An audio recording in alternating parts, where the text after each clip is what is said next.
안녕하십니까. 반갑습니다. 저는 콜롬비아 대학교의 성민구 교수고요. 오늘 이런 영광스러운 자리에 또 이런 재미있는 중요한 토픽으로 이야기를 할 수 있게 되어서 매우 기쁩니다. 저는 저의 동료인 서울대학교 전동석 교수와 함께 뉴로몰픽 아키텍처 for AI 그리고 우리가 브레인 수준의 에피션시를 가지고 있는 컴퓨터를 어떻게 만들 수 있을까에 대한 주제로 이야기를 나눠보도록 하겠습니다. 우선 저희 그랜드 퀘스트의 정의와 그리고 히스토리 그리고 백그라운드에 대해서 알아보도록 하겠습니다. 본유만 아키텍처는 1945년에 개발되었는데요. 그 주요 목적은 범용 컴퓨터를 만들기 위함이었습니다. 그래서 가장 중요한 컨셉은 소프트웨어와 하드웨어를 나눔으로써 소프트웨어만 바꿔가면서 같은 하드웨어로 여러 가지 다른 일을 할 수 있도록 한 그런 아키텍처였는데요. 매우 성공적으로 지난 50년 동안 우리의 컴퓨팅 니드를 충족시켜줬으며 그런 이유로 우리가 사용하고 있는 거의 모든 컴퓨터들은 현재 본유만 아키텍처를 기반으로 만들어져 있습니다. 하지만 아티피셜 인텔리전스가 굉장히 빠르게 발전함에 따라서 본유만 아키텍처는 그 에피션시라는 면에 있어서 굉장히 뒤떨어지게 되었는데요. 그 좋은 예가 이 마이크로소프트의 아이오와에 위치하고 있는 데이터 센터에서 잘 볼 수 있습니다. 이 데이터 센터는 챗 GPT-4를 동작시키는 걸로 알려져 있는데요.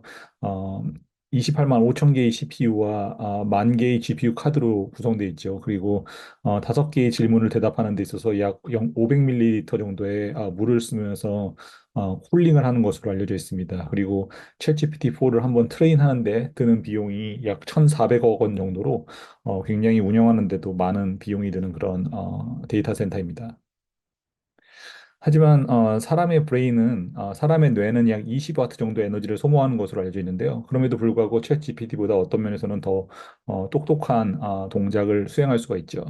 그러면 우리가 컴퓨터 하드웨어를 만드는 데 있어서 이 브레인으로서 브레인한테 배울 것으로 배워서 만드는 것이 가능하지 않을까라는 생각을 많은 사람들이 했었죠. 그러면 우리가 컴퓨터를 모사해야 되는 걸까요? 에뮬레이트 해야 되는 걸까요? 저는 그렇게 생각하진 않습니다. 왜냐면은 컴퓨터랑 그 브레인 자체가 이제 만들어지는 구성 요소들이 확연히 다른 물질로 이루어져 있기 때문에 또 우리는 컴퓨터를 만들 때 어느 정도는 고체 물질과 그리고 전기를 사용하는 것을 기본으로 하는 컴퓨터를 만들어야 되기 때문에 브레인을 모사하는 것은 좋은 방향이 아니라고 생각하고요. 제 개인적으로는 어떤 브레인의 동작이라든지 브레인의 구조에 대해서로부터 모티프를 얻고 그 모티프를 개발시켜서 어떤 손에 잡히는 개선점을 만들어내는 것이 올바른 방향이라고 생각을 합니다. 어, 역사적인 사례를 봤을 때 비행기를 만드는 것이 좋은 예가 될 텐데요. 초반에 인류가 비행기를 만들려고 했을 때는 어, 펄럭거리는 그런 날개를 만들어서 비행기를 만들려고 했습니다. 하지만 다 아시다시피 그 아이디어는 내구성 문제에서 큰 어려움이 있기 때문에 페일하였죠. 그 대신에 어떤 고정된 윙과 그리고 커브드 탑과 플랫 바텀을 가지고 있는 형태가 성공할 수 있게 되었죠. 그래서 모사가 중요한 것이 아니라 어떤 모티프를 바탕으로 실질적인 개선을 이뤄내는 것이 중요하다는 것을 잘 보여주는 것이 아닌가 싶습니다. 그리고 또 하나 제가 강조하고 싶은 것은, 모던 뉴럴 네트워크가 이미 슈퍼휴먼 퍼포먼스를 많이 보여줬기 때문에, 그리고 이 트렌드가 계속될 것이기 때문에, 저희 하드웨어 리서치 부분에서 가장 중요한 것은 에피션시라고 생각을 합니다. 아시다시피 방금 전에 제가 설명한 것처럼 모던 AI는 굉장히 많은 GPU 그리고 CPU 하드웨어를 필요하고요. 그 각각의 GPU가 너무 많은 에너지와 쿨링을 위한 코스트들을 사용하게 되죠. 그리고 데이터 사이즈도 굉장히 큽니다. 그래서 좀 더 정확하게 우리의 그랜드 퀘스트를 디파인 하자면은 뉴로몰픽 아키텍처 with brain level efficiency. 그러니까 어떻게 하면 좀 더 적은 에너지를 쓰고 적은 양의 하드웨어를 사용하면서도 브레인과 같은 성능을 내는 그런 컴퓨팅 하드웨어를 만드는 것을 목표로 하고 있습니다. 데이터 사이즈에 관해서는 뭐 이건 정확하게 엄밀하게 얘기를 하자면은 알고리즘 리서치 영역이기도 한데요. 하지만 하드웨어 리서치 면에 있어서 볼 때 특히 데이터 스토리지를 만드는 하드웨어 그런 연구로 생각해 봤을 때 충분히 어드레서블한 영역이기 때문에 그런 것에 대해서도 조금 얘기를 해보는 시간을 갖도록 하겠습니다. 그러면 왜 뉴로몰픽이냐? 다른 옵션들은 뭐가 있냐? 안타깝게도 짧은 답변을 드리자면은 사실 그렇게 많은 옵션들이 있지 않고요. 뉴럴모픽 아키텍처가 아마도 가장 활발히 연구되는 그런 로파워 AI를 위한 그런 에너지 에피션트한 AI 하드웨어를 만드는 가장 중요한 리서치 주제고요. 본유만 이외에 다른 아키텍처로서는 FPGA라든지 퀀텀 아키텍처 등이 있는데요. FPGA는 기본적으로는 역시 제너럴 퍼포즈를 위한 거고 또 본유만과 크게 다르지 않은 에피션시를 보여주는 것으로 알려져 있습니다. 그리고 퀀텀 아키텍처는 상당히 새롭게 이머징한 아키텍처이긴 한데요. 이것은 머신러닝이나 AI를 타겟으로 한다기보다는 주로 크립토 같은 어, 결이 완전 다른 어플리케이션을 타겟한다는 점에 있어서 저희가 관심을 가질 아키텍처는 아니라고 생각을 합니다. 그러면은 이런 그랜드 퀘스트 우리가 달성했을 때 어떤 베네핏이 있을까요? 굉장히 큰 베네핏이 있는데요. 짧은 답을 하자면은 아주 큰 시장입니다. AI 세미컨덕터 마켓이라는 시장이고요. 최근 AMD CEO인 리사수 박사가 예상하기로 AI GPU 마켓이 500빌리언 달러에 이를 것이라고 예상했는데요. 이 500빌리언 달러가 얼마나 큰 돈이냐면은 현재 반도체 전체 마켓 사이즈가 500빌리언입니다. 그러니까 GPU만으로도 이 현재 마켓만큼의 새로운 사이즈가 레비뉴가 있을 거라는 그런 예측인 거죠. 본유만 아키텍처는 아까 제가 말씀드렸다시피 에피션시 면에 있어서 한계에 많이 도달을 했고요. 하지만 여전히 많은 회사들은 본유만 아키텍처를 집중하고 있죠. 그 이유는 이게 가장 안전한 배시이기 때문입니다. 하지만 제가 좀 설명을 드리겠지만 이 분야에서 성공하기 위해서는 그 새로운 마켓을 자기가 스스로 만들고 그래야지만 그 마켓을 주도할 수가 있습니다. 그리고 뉴로말피 아키텍처가 여러 아키텍처 중에서 특히 본유만 아키텍처를 극복하고 에피션시를 획기적으로 늘릴 것으로 기대되는 아키텍처이기 때문에 중요한 아키텍처라고 저는 개인적으로 생각을 합니다. 그럼 한국에 있어서 로직 세미컨덕터란 무엇일까요? 한국은 전체 현재 기준으로 약 3.3% 정도의 로직 세미컨덕터 마켓을 가지고 있는데요.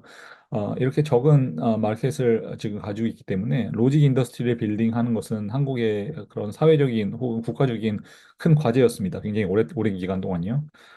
그럼 왜 로직 세미컨덕터냐? 로직 세미컨덕터는 일단 마진이 굉장히 큽니다. 최근 뭐 GPU 분기하고도 관련이 있긴 하지만 GPU의 마진은 200%에서 1000% 정도로 되는 것으로 지금 예측이 되고 있고요. 두 번째 장점은 치킨 게임이 없다는 것입니다. 모든 디램은 기본적으로는 비슷하게 만들어져 있기 때문에 여러분이 디램을 구입할 때 가장 싼 것을 구입하는 경우가 많고요. 그렇기 때문에 치킨 게임이 많이 일어나죠. 하지만 GPU들은 각 회사마다 모두 다르게 생산이 되고 소비자 입장에서도 어떤 특정 회사의 GPU를 선호하기 때문에 치킨 게임이 잘 일어나지가 않습니다. 그러면 어떻게 하면 로직 세미컨덕터에서 위너가 될 수 있을까요? 역사적으로 봤을 때는 그 시장에 처음 진출한 사람이 그 시장을 굉장히 오랫동안 점유하는 것을 볼 수 있었습니다. 인텔은 1971년도에 CPU를 처음 개발했는데요. 그 이후로부터 계속까지 지금까지 CPU 시장을 도미네이트하고 있고요. 엔비디아 같은 경우에는 1999년에 처음으로 GPU를 만들었는데요. 그 이후 계속 주도적인 시장 위치를 점유하고 있죠. 그 이유는 컴퓨팅 칩이 모든 컴퓨팅 시스템의 근간이 되는 코너스톤이기 때문이고요.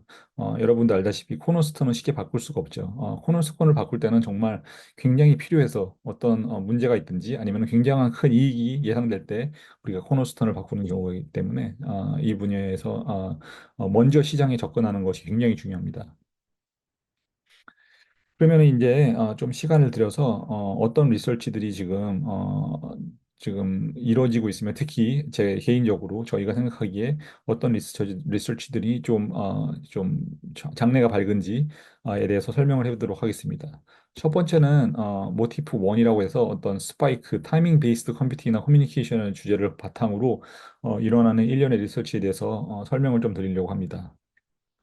다 아시다시피 바이올로지컬한 뉴런은 그 스파이크 혹은 스파이크의 시간 정보를 이용해서 서로 대화를 하고 또 정보를 처리한다고 알려져 있습니다. 그렇기 때문에 인포메이션 레프레젠테이션이라든지 프로세싱에 대해서 새로운 방법으로 접근을 하는 것이 뉴로모픽 아키텍처에서 굉장히 파퓰러한 어프로치였는데요. 그중 가장 유명한, 가장 파퓰러한 정보 코딩 방법은 레이트 코딩입니다. 레이트 코딩은 기본적으로 스파이크를 숫자를 이용해서 정보를 나타내는 것이고요. 가령 예를 들어 8이라는 숫자를 보내고 싶다. 1000 이진수죠. 그러면은 8개의 스파이크를 보냄으로써 우리가 이 정보가 8이라는 것을 알려줄 수가 있습니다. 가장 큰 장점은 이 하드웨어의 에너지 컨sumption이 인플레이트와 프로포셔널하다는 점인데요. 비례한다는 점인데요. 인플레이트가 줄면 더 우리가 에너지 컨sumption이 주는 그런 장점을 볼 수가 있습니다. 하지만 단점으로는 하이 프리시전 넘버를 표시하는 데 어려움이 많고요. 가령 32빛의 넘버를 표현하려면은 총 40억 개의 스파이크를 보내야 되기 때문에 실제적으로 가능하지 않은 구조라고 할 수 있죠. 그래서 어, 8빛 정도의 프리시전에만 적합한 코딩 방법이다라고 생각을 하시면 될 것 같습니다. 그러면 다른 코딩 방법들은 무엇이 있을까요? 다른 코딩 방법으로는 예를 들어 레이턴시 코딩이라 해서 스파이크 사이의 시간을 이용해서 정보를 코딩하는 방식이 있고요. 랭크 코딩이라 해서 스파이크의 오더, 도착하는 오더에 따라서 정보를 표시하는 방법이 있습니다. 그리고 페이스 코딩이라 해서 시그널의 페이스 정보를 이용해서 코딩하는 방식이 있습니다. 이 방식들은 레이트 코딩에 비해서 스파이크 숫자를 많이 줄일 수 있기 때문에 좀 더 하이 프리시전 넘버를 표시할 수 있고요.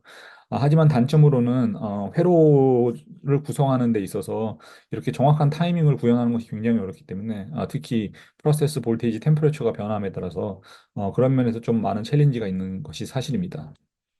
그래서 여기서 저희 생각에는 펄스 위스 모듈레이션이 이 미래의 뉴로몰픽 하드웨어를 만드는 데 있어서 특히 커뮤니케이션을 한다는 데 있어서 굉장히 중요하다고 생각을 하고 있고요. 펄스 위스 모듈레이션은 아시다시피 굉장히 오래되고 또 동시에 검증이 된 기술인데요. 큰 밸류, 큰 숫자를 보낼 때는 와이드 펄스를 이용하고 작은 숫자를 보낼 때는 아주 좁은 펄스를 보내는 것으로 그 코딩을 할 수가 있는 거고요. 몇 가지 장점이 있는데 첫 번째는 이제 펄스가 어떤 정보에 대해서 한 번만 보내지기 때문에 트랜지션 자체가 로우 투 하이, 하이 투로 이렇게 두 번밖에 없습니다. 그래서 에너지 컨섬션도 그에 따라서 많이 줄고요. 두 번째는 주로 넓은 펄스를 많이 보내는 경우가 많기 때문에 PBT 베리에이션에 서 상당히 톨러런트한 편이고요. 그리고 마지막에 어떻게 보면 가장 중요한 것 중 하나인데 버퍼링이 굉장히 쉽습니다. 그래서 시그널을 리스토링 하는데 굉장히 쉽고요. 저 그냥 인버터를 사용하면 되기 때문에 인버터는 트랜지스터 두 개만 있으면 되거든요. 그런 면에 있어서 아주 강점이 있는 기술이라고 생각을 합니다. 그 다음은 이제 컴퓨팅에 대해서 알아볼 텐데, 저희 개인적인 의견으로는 볼테이지나 커런트 모드 혹은 찰지 모드로 돼 있는 서킷을 사용하는 것이 컴퓨팅에 있어서 가장 장점이 있다고 생각하는데요. 그 이유는 현재 많이 개발된 그런 아날로그 서킷이나 믹시그널 서킷 같은 경우에 보통 이런 볼테이지 커런트 혹은 찰지 모드로 개선이 되기 때문에 이런 선조들이 만들어낸 많은 기술들을 차용해 쓸 수 있다는 큰 장점이 있는 것 같습니다.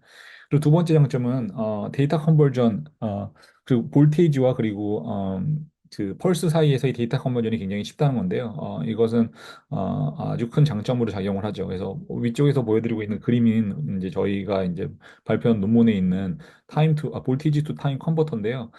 로직 게이트 몇 개와 커런 소스 그리고 캐파시터만으로도 이런 컨버터를 쉽게 구현할 수 있는 것을 볼 수가 있습니다. 그리고 우리가 지금 PWM 커뮤니케이션과 볼테이지 모드 컴퓨팅을 얘기하고 있는데요. 이것은 사실 아날로그 컴퓨팅의 범주에 들어간다고 생각할 수 있습니다. 아날로그 컴퓨팅은 지난 한 10년, 15년 정도 동안 큰 인기를 끌었는데요. 그 이유는 그것이 굉장히 높은 에너지 에피션시를 가져올 수 있기 때문에 큰 관심을 얻었고요. 특히 아주 옛날에 있었던 1950년대 아날로그 컴퓨팅과 다르게 현대 모던 CMOS 테크놀로지를 이용해서 만든 컴퓨팅에 대한 관심이 굉장히 많았습니다. 하지만 아날로그 컴퓨팅이 아직까지 어답트되지 않는 이유는 몇 가지 이유가 있는데요. 그중에서 세 가지 문제로 데이터 컨버전, 그리고 아날로그 메모리, PBT 베리에이션에 대해서 제가 다음 몇 슬라이드를 통해서 설명을 하도록 하겠습니다. 일단 데이터 컨버전 오버헤드. 그러니까 아날로그 하드웨어 자체는 굉장히 에피션트합니다. 에너지 면에서나 사이즈 면에서는 굉장히 에피션트한데요. 문제는 뭐냐면은 보통 컴퓨터를 만들 때 아날로그만으로는 만들기가 어렵고 결국은 디지털 회로를 써야 되는데 이 디지털 회로와 아날로그 회로 사이에 정보를 전달함에 있어서 데이터 컨버전이 일어나게 됩니다. 디지털에서 아날로그로 갈 때, 그리고 아날로그에서 디지털로 갈 때. 그리고 이 데이터 컨버전이 거의 모든 그런 아날로그 컴퓨팅의 베네핏들을 개선 등을 많이 이제 없애는 그런 나쁜 효과가 있죠. 그래서 간단히 예를 들자면은 어떤 디지털 인, 디지털 아웃인데 아날로그로서 컴퓨팅하는 하드웨어를 만들고 싶다. 그러면 컨버전에 8사이클이 걸리고 뭐 이건 이그젠플인데 아날로그에서 한 사이클이 걸리고 컨버전 또 아날로그 아웃풋이 디지털로 바뀌는데 또 8사이클이 걸려서 총 17사이클이 걸리고요. 실제로 아날로그 회로가 동작하는 것은 여기서 5%도 안 되는 아주 적은 시간만을 사용하기 때문에 굉장히 오버헤드가 큰 그런 방식이라고 생각을 합니다. 그에 비해서 만약 아날로그인 아날로그 회로, 아웃의 회로를 만들어내게 될 경우에 한 사이클 만에 동작을 해결할 수 있는 그런 장점이 있죠. 그래서 저희가 주장하고 있는 아키텍처는 뭐냐면은 아날로그 하드웨어이긴 하되 최대한 데이터 컨버전을 하지 않는 그런 아날로그 회로입니다.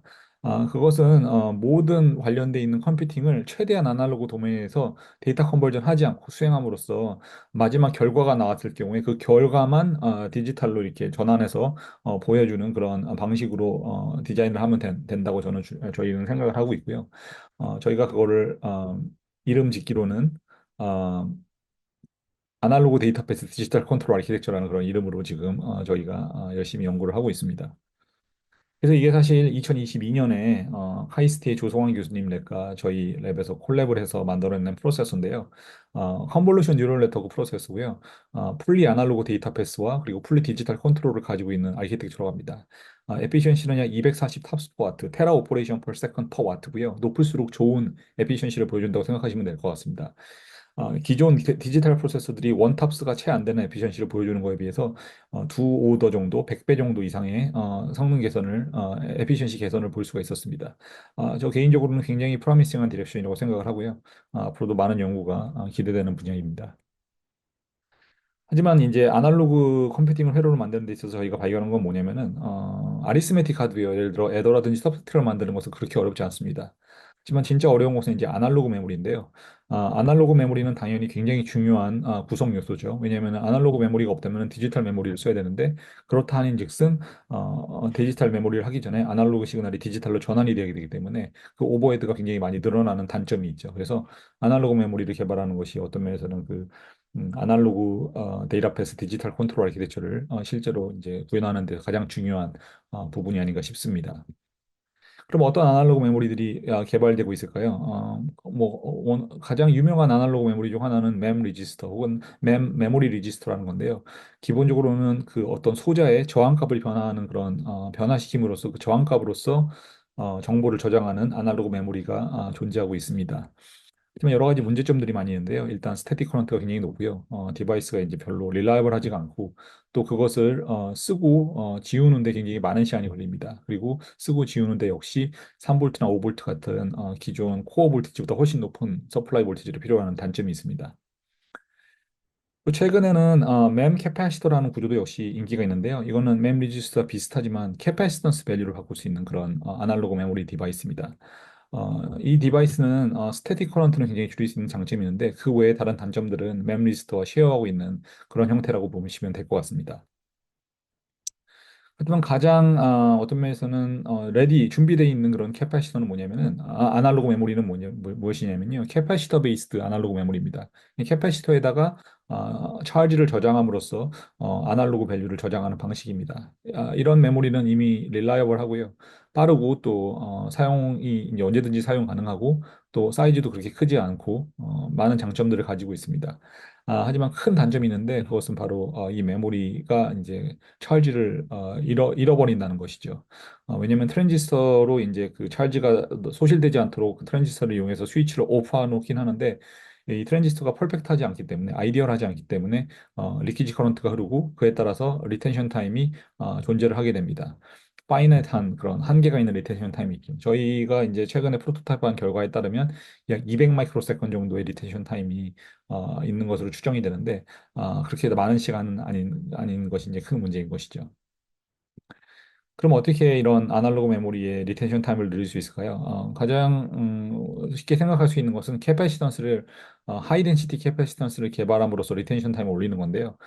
특히 캐패시턴스의 양을 늘리려면은 우리가 메탈 두 개를 합쳐서 캐패시턴스를 만들잖아요. 그럴 때 메탈 두 개가 굉장히 클로즈하게, 굉장히 가까이 붙여놓으면은 이제 캐패시턴스가 증가하는 장점이 있죠. 그래서 이런 걸 기반으로 지난 수년 동안 많은 기술들이 개발이 됐는데 하나는 IBM에서 개발한 트렌치 캐패시터고요. 이거는 실리콘에다가 깊은 구멍을 뚫어가지고 거기다가 캐패시터를 만드는 것입니다. 수백 헥토페럼 마이크로미터 스퀘어 정도의 아주 높은 덴시티를 보여주고 있는데요. 이건 기존에 있는 캐패시터보다 몇백 배, 100배 이상 개선이 된 그런 경우고요. 구멍을 뚫지 않고 하는 캐파시턴스도 있는데 슈퍼 밈캡이라고 해요. 밈캡이라 그래가지고 인텔에서 개발한 것이고요. 이것은 그 트렌치 캐파시터보다는 적은 캐파시턴스지만 뭐 덴시티지만 141 펜토페로 퍼 마이크로미터 스퀘어라고 나와 있죠. 하지만 이것도 기존에 있는 캐파시턴스에 비해서는 굉장히 높은 덴시티입니다. 약 한 70배 정도 된 것이 아닌가 지금 제가 추정하고 있고요. 굉장히 잘 만들어진 그런 새로운 컴포넌트죠. 또 다른 문제는 이제 또 다른 방식은 저온에서 동작을 시키는 것인데요. 특히 이제 77도가 굉장히 인터레스팅한데 그 이유는 이제 리퀴드 나이트로젠이 액화되는 온도가 바로 77도이기 때문입니다. 그리고 LN2를 만든 것이 상당히 이코노미컬하기 때문에 앞으로도 기대가 많이 되는 기술입니다. 저희 메저먼트를 보시면은 저온에서 동작시킴으로써 리텐션 타임이 약 7배 정도 계산된다는 것을 볼 수가 있었죠. 그리고 또 하나는 이제 아키텍처 레벨 어프로치인데 조지 버나드 쇼라는 아주 훌륭하신 분이 하신 말씀이 spend all you before you die. 그러니까 다 쓰고 죽어라. 죽기 전에 다 써라라는 말씀을 하셨죠. 그래서 우리도 아키텍처 디자인할 때 아날로그 아키텍처를 빠르게 동작시킴으로써 아날로그 데이터가 유실되기 전에 다 써버리는 그런 장점, 그런 식으로 아키텍처를 만들 수가 있습니다. 저희가 만든 알콘이라는 프로세스도 그런 방식으로 지금 만들어진 프로세서고요. 이런 방식이 좀 유용하지 않을까 또 생각을 해봅니다. 그리고 PBT 베리에이션도 굉장히 중요한 챌린지 중 하나인데요. 2014년에 사실 뉴로그리드라고 해가지고 아날로그 시그널 기반의 뉴런픽 하드웨어가 데몬스트레이션이 된 적이 있었습니다. 하지만 이 하드웨어는 기본적으로는 오픈 루프로 만들어져 있어가지고 프로세서 볼테이지 템퍼처 베리에이션에 대해서 이제 결과값이 항상 변화하는 나쁜 단점이 있었고요. 특히 그런 이유로서 아주 개선된 노드를 사용하기가 어려워서 크기를 줄이는 데 많은 제한적인 문제점들이 많이 있었습니다. 그래서 저는 앞으로 이런 아날로그 회로를 만들 때 중요한 것 중 하나가 이제 피드백 베이스 서킷인데요. 피드백 베이스 서킷은 이제 로버스니스를 개선하는 데 큰 도움이 되는데요. 저희가 한 뭐 최근에 아날로그 메모리인데 여기서 보다시피 피드백을 넣어줌으로써 그 디스트리뷰션 자체가 247 나노 암페에서 1.98 나노 암페로 거의 200배 가량 개선된다는 것을 볼 수가 있었습니다. 그 외에도 다양한 테크닉들이 있고요. 뭐 디퍼런셜 서킷이라든지 더블 샘플링, 백그라운드 칼리브레이션, 뭐 리던던시 등등 이런 테크닉들을 사용해 가지고 우리가 지금 셀폰을 만들고 그 셀폰들이 사실 밀리볼트, 마이크로볼트의 시그널을 가지고 여러분의 목소리를 수천 킬로미터를 보내지 않습니까? 수백 킬로미터 정도. 그렇기 때문에 이런 보온 기술이라든지 이런 것들을 기반으로 봤을 때 아날로그 회로를 만드는 것도 충분히 가능하다. 뉴로몰픽 하드웨어를 만드는 것도 충분히 가능하다라고 이제 개인적으로 생각을 합니다. 그러면 이제 시간이 그렇게 많지는 않지만 두 번째 토픽에 대해서 이야기를 해보도록 하겠습니다. 두 번째 토픽은 모티프 2인데 이것은 real, not virtual neurons 그리고 아주 많은 숫자의 뉴런, many neurons 이것이 주요 토픽입니다. 어떻게 보면 너무 당연한 건데 사람의 머릿속을 보면은 이 각각의 뉴런들이 물리적으로 실제로 존재를 합니다. 시냅스들도 물리적으로 존재를 하고요. 아주 많은 숫자의 뉴런들이 물리적으로 존재를 하죠. 하지만 이제 우리가 뉴로멀픽 아키텍처라든지 뉴로멀픽 알고리즘 등을 현재 이제 본 뉴먼 아키텍처에 적용을 시켜가지고 수행했을 때 어떤 식으로 하냐면은 그 뉴런이 실제로 하드웨어로 존재하진 않고요. 그 뉴런이 이제 소프트웨어 상에서만 존재하고 우리가 그것을 버추얼라이즈 해가지고 생성해가지고 이제 로직 레벨에서 생성해서 하드웨어를 타임 쉐어함으로써 이제 동작을 시키죠. 그런 과정 속에서 결국은 메모리와 아리스메틱 하드웨어 사이에 커다란 데이터 바틀렉도 생기는 거고요. 많은 문제점들이 있습니다. 간단하게 정리하자면은 일단 하드웨어가 굉장히 복잡해지고 또 타임쉐어를 해야 되기 때문에 굉장히 빠른 속도로 동작을 해야 되고요. 하이 스피드 클락을 써야 되죠. 그리고 이 구조상 아리스메틱 하드웨어 메모리 사이에 아주 거대한 바틀렉이 생기게 되죠. 그래서 이런 것들을 극복하기 위해서 저희가 생각하는 방식은 뭐냐면 익스트림 패러럴 아키텍처에서 최대한 뉴런들을 피지컬리 하드웨어로서 실리콘으로서 구현을 하는 것입니다. 그래서 각각의 뉴런들이 각각의 이제 데디케이티드한 하드웨어를 갖고 있고요. 그만의 하드웨어를 갖고 있는 거죠. 그리고 로컬라이즈된 컨트롤과 로컬라이즈된 메모리를 갖고 주변의 뉴런들만 통신을 하기 때문에 그런 메모리와 아리스메틱 하드웨어 사이에 있는 그런 병목 형성 같은 것도 발생하지 않고요. 많은 장점이 있는 아키텍처라고 할 수가 있습니다. 그래서 하드웨어도 간단하고 클락도 매우 천천히 동작할 수 있고 또 아주 로컬라이즈된 데이터 무브먼트만 필요로 하는 그런 아키텍처라고 할 수 있죠. 또 그런 것을 기반으로 해서 저희가 이제 최근에 발표한 논문이 뭐냐면은 이게 이제 뉴럴 네트워크 프로세서인데요. 총 650개의 실리콘 뉴런이 있고 66,800개의 시냅스를 각각 일일이 하드웨어로 구현을 한 그런 프로세서라고 생각하면 되실 것 같습니다. 그래서 하드웨어 자체, 컴포넌트 자체가 굉장히 간단하고 아까 말씀드렸다시피 느린 클락을 쓸 수가 있고 또 아주 낮은 서플라이 볼테이지를 쓸 수가 있고요. 또 글로벌 메모리 액세스 같은 것이 없는 그런 장점이 있는 아키텍처라고 할 수 있습니다. 전체 칩은 약 650개의 뉴런이 갖고 있는데, 그래서 이게 300 나노와트의 파워를 쓰고요. 요걸 나눠보면은 461 피코와트 퍼 뉴런밖에 안 되는 굉장히 적은 양의 파워를 쓰는데요. 사실 이게 놀랍게도, 사람 머릿속에 있는 뉴런이 소모하는 에너지량과 거의 비슷한 파워를 사용하고 있습니다. 그래서 사실 실리콘 뉴런의 에너지 에피션시가 이렇게 일일이 하나 데디케이트된 하드웨어를 만들었을 때 바이올로지컬 뉴런에 있는 에피션시와 크게 다르지 않을 정도로 많이 개선을 할 수가 있다는 것들을 이제 어느 면에서는 이제 저희가 데몬스트레이션을 한 거죠. 근데 굉장히 사람 머릿속에는 많은 숫자의 뉴런이 있죠. 10의 11승의 뉴런과 10의 14승의 시냅스가 있다고 지금 추정하고 있고요. 그리고 많은 뉴런과 시냅스가 있는 것이 또 하드웨어를 좀 더 그 알고리즘을 좀 더 인텔리전트하게 만든다는 것도 우리가 최근 결과를 통해서 알 수 있죠. 사실 챗 GPT는 지금 10의 12승 정도의 파라메터를 갖고 있는 것으로 추정이 되고 있는데요. 이것은 사람의 시냅스 숫자의 100배밖에 적은 그런 숫자입니다. 사실 어마어마한 숫자고요. 그런 면에서 이제 진정한 뉴런몰픽 하드웨어를 만들려면은 그런 많은 뉴런들을 일일이 하나하나 피지컬리 하나의 칩에다가 만들어주면 이제 아이디어란 그런 아키텍처가 될 것이라고 저는 생각을 합니다. 그렇다면 얼마나 많은 이 에어리어가 있어야 되는가? 왜냐면 우리가 여태까지 방금 전에 보여드린 그 프로토타입들은 뭐 수백 개의 뉴런밖에 들어있지 않았었잖아요. 그래서 얼마나 많은 실리콘이 필요한가 잠깐 짧게 계산을 해봤습니다. 5나노 기준으로 약 153 마이크로미터 스퀘어 정도의 에어리아가 하나의 뉴런당 필요로 하고요. 그거를 10의 11승으로 곱하면은 아주 큰 숫자가 나오죠. 4 바이 4 미터 스퀘어. 그러니까 굉장히 큰 숫자가 나오고요. 이런 것들은 이제 우리가 만들 수가 없죠. 그렇기 때문에 일단은 그래 챗GPT 4 정도 되는 100x 스케일드 버전으로 한번 시도를 해보자. 그러면은 약 400 바이 400mm 스퀘어 정도로 어느 정도는 가능성이 있는 그런 숫자가 나오게 됩니다. 그렇게 커다란 칩을 만드는 것은 그러면 사실 요즘 굉장히 흥미로운 주제 중 하나인데요. 이거는 이제 세라버스라고 하는 스타트업이 보여주고 있는 그런 웨이퍼 스케일의 칩을 보여주고 있습니다. 가장 큰 GPU가 약 815mm 스퀘어밖에 안 되지만 이 웨이퍼 스케일 칩은 46,225mm 스퀘어라고 나와 있죠. 어마어마한 크기의 칩을 만드는 것을 이제 주장을 합니다. 이런 칩을 만드는데 가장 큰 문제는 뭐냐면은 이 칩을 크게 만들면 만들수록 일드가 떨어지고 그에 따라서 그 비용이 기하급수적으로 는다는 그런 단점이 있습니다.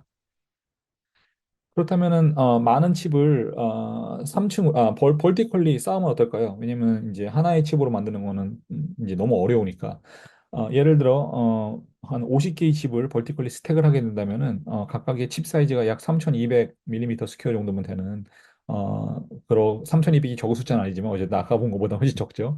그리고 50 스택은 하지만 굉장히 이제 쉽지 않은 그런 스택이기 때문에 스택 개수이기 때문에 좀 어려운 면이 없지 않아 있죠. 그래서 결국은 우리는 어떤 밸런스된 어프로치를 좀 취해야 될 필요가 있는데 다른 말로 하자면은 아주 가능하다면은 최대한 어떤 데디케이트된 하드웨어를 각 뉴런한테 주는 것도 좋지만 그것이 너무 어렵기 때문에 어느 정도는 모더레트한 어느 정도 레벨에서는 그 버추얼라이제이션도 해야 된다라는 것들을 이제 생각을 하고 있고요. 그런 걸 기반으로 해서 저희가 만든 것이 예를 들어 이런 뉴런 코어 같은 것들이 있어가지고 이게 한 코어가 256개의 뉴런을 버추얼라이즈하는 그런 식으로 구성이 되어 있습니다. 근데 이런 버추얼라이제이션이 이제 에어리어를 줄이는 데 장점이 있지만 가장 큰 문제가 뭐냐면은 메모리를 이제 줄일 수는 없어요. 왜냐면은 메모리를 타임쇼 한다는 것은 메모리 정보를 없애는 거기 때문에 그거는 이제 피지컬리 가능하지가 않죠. 그래서 만약 뉴런의 개수가 버추얼라이즈 하고 싶으면 뉴런의 개수가 256개에서 510이다. 그러면은 메모리 양도 딱 똑같이 두 배만큼 늘어야지만 버추얼라이제이션을 할 수가 있습니다. 다른 말로는 메모리 하드웨어가 펀더멘털한 리밋을 지금 set하고 있는 거죠. 그러면 이렇게 생각할 수도 있죠. 우리가 지금 메모리가 중요하니까 로직 프로세스를 쓰지 말고 왜냐면 로직 프로세스에는 아주 좋은 메모리가 없거든요. 메모리 프로세스, 예를 들어 디램 프로세스 같은 것을 써서 만들면 어떨까? 왜냐면 디램은 이제 10배나 20배 정도 덴서하고 그리고 아주 빠르기도 하죠. 뭐 플래시로도 할 수 있겠지만 플래시는 어쩌면 너무 느리기 때문에 일단 디램이 적절하지 않을까 좀 개인적으로 생각을 합니다. 그래서 사실 그런 노력들이 지난 수년 동안 있어 왔는데요. 이것은 2013년에 이제 마이크론이 개발한 오토메타 프로세서라는 것이고요. 디램 안에다가 조그만 하드웨어를 로직 하드웨어를 집어넣어 가지고 패턴 매칭을 할 수 있도록 한 거예요. 그리고 이런 식으로 했을 때 굉장히 아주 넓은 빛 위스를 가진 컴퓨테이션을 한 번에 수행할 수 있는 그런 장점이 있죠. 그 비슷한 컨셉으로 최근에 이제 스타트업 미틱이라고 불리는 스타트업이 인베디드 플래시 프로세서를 기반으로 해서 아날로그 뉴럴 네트워크 프로세서를 만든 적이 있었어요. 여기서 보다시피 이제 상당히 괜찮은 80밀리언의 웨이트를 온칩에다 집어넣고 또 굉장히 리저너블하게 높은 그런 에너지 에피션시 넘버와 이제 퍼포먼스 넘버들을 보여주고 있죠. 하지만 이 모든 노력들은 사실 아직 마켓에 어답되지는 못했고요. 그 이유는 여러 가지가 있겠지만 뭐 모던 AI 모델을 서포트하지 못한다든지 아니면은 진정한 메모리 프로세서가 아니라 인베디드 플래시 이거는 이제 로직에다가 메모리만 붙인 거죠. 아니면은 트레이닝을 못한다든지 아니면은 너무 느리다든지 아니면은 너무 작다든지 아니면은 너무 비싸다든지 어큐리시가 안 좋다든지 로버스틴스 문제가 있다든지 릴라이빌리티가 있다든지 뭐 이런 여러 가지 문제들이 있어서 결국은 아직은 어답트가 못하고 있는데요. 하지만 개인적으로는 상당히 가능성이 있는 기술이라고 합니다. 그래서 실제로는 어떻게 우리가 해야 될 수 있을까? 첫 번째는 이제 패키지 레벨에서 인터그레이션 하는 건데요. 사실 메모리를 그 로직 칩에다가 아주 가까이 붙이는 그런 것들은 이미 커머셜라이제이션이 됐습니다. 그래서 여기서 보다시피 애플의 M1, M2 칩 같은 경우에는 D램 칩이 CPU 다이랑 아주 가깝게 붙어 있죠. 하지만 이게 비용 문제가 있고요. 그리고 좀 더 베네핏을 많이 얻어내려면은 훨씬 더 좋은 커넥션 덴시티가 필요한데 TSB라고 해서 트루 실리콘 비아 기술이 좀 더 개발될 필요가 있지 않을까 생각이 듭니다. 그리고 또 이제 또 가능한 디렉션은 뭐냐면은 디램 프로세스에다가 얼마나 좀 빠른 로직 트랜지스터를 넣으면 어떨까 뭐 이런 식의 접근을 할 수가 있죠. 디램 노드는 현재 한 10 나노미터 정도 레벨로 생각이 되고 있고요. 좀 더 파이널 트랜지스터를 좀 더 작은 트랜지스터를 냈을 경우에는 하지만 이제 비용 상승에 걱정이 있겠죠.